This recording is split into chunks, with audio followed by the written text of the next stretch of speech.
Ayan guys, ito yung nagiging problema niya. Oh. Maingay na. Ano? Sobrang luwag na. Oh. Diba? Pansin nyo. Yun yung papalitan natin. Kaso mahirapan ako dito guys. Ito. Pinakang o-ring niya. Ang tigas nito.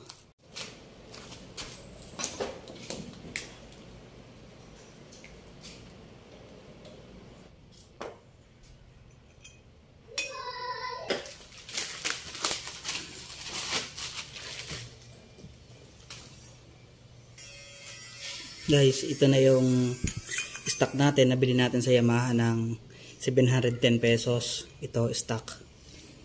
Ito yung female torque drive. At ito yung stock natin. So umabot na siya ng 7 years. So kung pagkakaiba ng dalawa kanina, papansin nyo.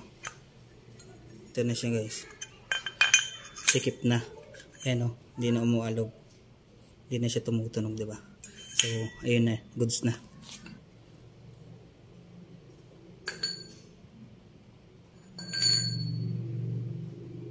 Guys, ito na siya ngayon guys.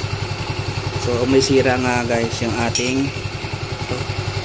female torque drive dahil maluwag na siya. Kaya napalitan na natin siya, kaya kasi tahimik na.